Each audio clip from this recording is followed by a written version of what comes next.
काल आपण मुख्यमंत्र्यांची भेट घेतली. साधारणतः अवघ्या 15-20 दिवसामध्ये जर बघितलं तर आपण तब्बल 5 वेळा मुख्यमंत्र्यांना भेटलात. नाशिक लोकसभेच्या बाबत काही निर्णय झालाय का? अंतिम निर्णय त्यांनी दिला का? आतापर्यंत अनेक जागांचा तिढा सुटलाय. नाशिकच्या जागेचा तिढा सुटत नाही. काय नेमकी चर्चा झाली? आपण नाशिकच्या जागेसंदर्भामध्ये आपल्या पक्षाचे मुख्य नेते व राज्याचे मुख्यमंत्री शिंदे साहेब यांना 2दा या ठिकाणी भेटलो आणि या संदर्भामध्ये आपली काल जी काही चर्चा या ठिकाणी झाली, मुख्यमंत्री महोदयांनी सांगितलं की नाशिक बरोबर एक 4-5 जागेंचा तिढा अद्याप सुटलेला नाही आणि राज्यस्तरीय या संदर्भामध्ये सर्वांनाच विश्वासात घेऊन आम्ही सर्वच पक्षश्रेष्ठी सर्व महायुतीचे या ठिकाणी लवकरच त्या ठिकाणी निर्णय घेणार आहोत. परंतु नाशिकच्या संदर्भामध्ये त्यांनी सांगितलं का नाशिकची जागा ही पारंपरिकरित्या शिवसेना लढते. 2014ला देखील महायुतीच्या माध्यमातून शिवसेनेच्या उमेदवाराला त्या ठिकाणी 1,87,000चं मताधिक्य होतं.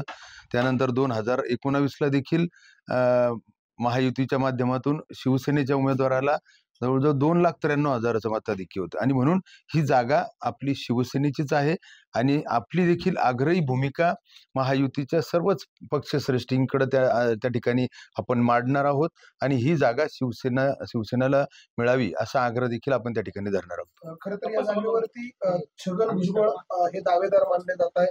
आपण कधी कुठला पक्षपात केला नाही आणि ज्या प्रकारे समजा प्रसार माध्यमात देखील आपण म्हणतो का निपक्षपातीपणे, तर आपण देखील एक लोकप्रतिनिधी या नात्याने कधी पक्षपात केला नाही.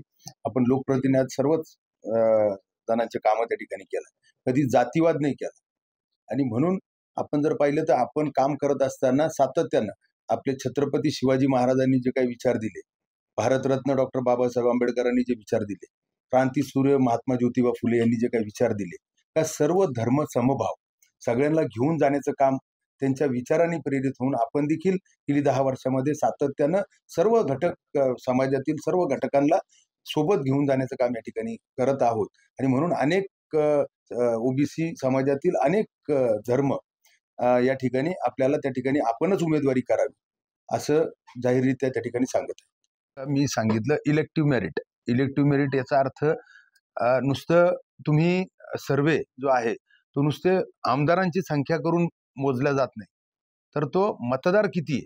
कारण मतदार राजा आता निवडणुका हातात घेतोय. हे आपण जर पाहिलं तर 2014ची निवडणूक जर बघितली तर त्या काळामध्ये 3 आमदार मनसेचे होते, 40 नगरसेवक होते, परंतु त्या ठिकाणी मनसेच्या उमेदवाराला 63,000वरती थांबावं लागलं, कारण जनतेने हातात निवडणूक घेतलेली असते. आणि म्हणून मला असं वाटतं का नुसत्या आमदारांच्या संख्येवरती कुठलं सर्वेक्षण नसतं किंवा कुठलं इलेक्टिव्ह मेरिट नसतं, तर आपण देखील अनेक विकास कामं केली, संपर्क देखील अतिशय दांडगा ठेवला आणि म्हणून आम्हाला देखील खात्री आहे का निश्चित इलेक्टिव्ह मेरिटमध्ये आपलं नाव त्या ठिकाणी येईल. पक्षातल्या अनेक खासदारांच्या तक्रारी आहे की भाजप अशा इलेक्टिव्ह मेरिटच्या नावाने किंवा वेगवेगळ्या सर्व्हिसच्या नावाने दडपण आणतंय आणि त्यांची तिकीट गावण्यात येते. या सगळ्यांमध्ये एक असंतोष आहे. नाही, मुद्दा असा आहे का या संदर्भातले निर्णय हे सर्वच महायुतीचे नेतृत्व जे करतायत तिन्ही पक्षांचं आणि इतर घटक पक्षांचं, तर मला असं वाटतं का ते निश्चित त्यांना एक खासदार त्या ठिकाणी महत्वाचं आहे. ज्या प्रकारे मोदी साहेबांनी जे आव्हान केलंय तर त्या आव्हानांना त्यांना दाद द्यायची. चर्चा त्यांच्याकडनं केली जाते किंवा त्यांच्याकडनं अधिकृतपणे त्यांनी असं माध्यमांच्या समोर सांगितलं की त्यांचं नाव जे आहे ते दिल्लीतून फायनल झालंय. नाशिकमध्ये असं चित्र निर्माण झालंय की जे युद्धात हारले ते आता तहत जिंकले. तुमच्याकडनं नेमकं काय? मला असं वाटतं का आपण जर बघितलं का दिल्लीवरतून जरी त्यांच्या सांगितल्याप्रमाणे असावं, परंतु ज्या प्रकारे आपल्या देशाचे पंतप्रधान आदरणीय मोदी साहेबांनी जे सर्वच राज्यातील सर्व महायुतीच्या पदाधिकाऱ्यांना जे काही आव्हान केलंय का 400 पारचं, आणि त्याच प्रकारे त्याला प्रतिसाद म्हणून महाराष्ट्रातील महायुतीचे आपले राज्याचे मुख्यमंत्री शिवसेनेचे मुख्य नेते शिंदे साहेब असतील, उपमुख्यमंत्री फडणवीस साहेब असतील, त्यानंतर उपमुख्यमंत्री अजितदादा असतील, या सर्वांनीच प्रतिसाद देत त्यांनी सांगितलंय का आम्ही देखील 48 पैकी 45 जागा आपल्याला देऊ आणि म्हणून महायुतीला प्रत्येक एक खासदार अतिशय महत्वाचा आहे आणि त्यामुळं ही जागा इलेक्टिव्ह मेरिटवरती देण्यात येईल आणि त्याचबरोबर ही जागा शिवसेनेला अतिशय अनुकूल आहे का पक्ष संघटना जर आपण बघितली तर गाव तिथं शाखा, वार्ड तिथं शाखा, शासकीय जे कार्यक्रम आहेत जवळजवळ 70,000 वयश्रीचे अर्ज त्या ठिकाणी भरून देण्यात आलेले आहेत. नंतर हजारोच्या संख्येने त्या ठिकाणी महिला बचत गट त्या ठिकाणी स्थापित केले गेलेले आहेत. आणि म्हणून अतिशय आपला देखील पूर्ण एक प्रचाराची फेरी देखील या अगोदरच झालेली आहे. आणि म्हणून मला असं वाटतं का अनुकूल हा शिवसेनेला अतिशय अनुकूल असा मतदारसंघ आहे.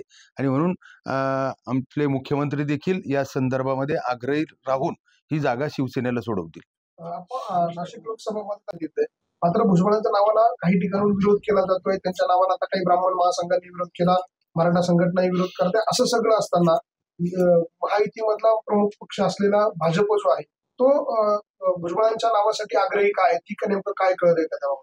नाही, मला तर हेच म्हणायचं का इलेक्टिव्ह मेरिट म्हणजे आपण देखील मी 10 वर्षापासून या नाशिक लोकसभेचं नेतृत्व करतोय, परंतु आपण काम करत असताना गरीब श्रीमंत कुठल्या पक्षाचा पक्षभेद न करता त्यानंतर कुठल्या जाती धर्माचा आणि म्हणून माणूस हाच धर्म हा ठेवून आपण आतापर्यंत कामं केलेली आहेत. आपल्याला देखील अनेक म्हणजे ब्राह्मण समाज असेल, इतर ओबीसीतील अनेक घटक धर्म असतील, तर अशांनी बऱ्याच लोकांनी आपल्याला पाठिंबा देखील जाहीर केलेला आहे की आपण काम करत असताना म्हणजे कुठलाही जाती धर्म या ठिकाणी कधी बघितला नाही आणि म्हणून आपल्यालाच उमेदवारी मिळावी असं अनेक ओबीसी समाजात देखील आणि मराठा समाजात देखील आग्रह त्या ठिकाणी आहे.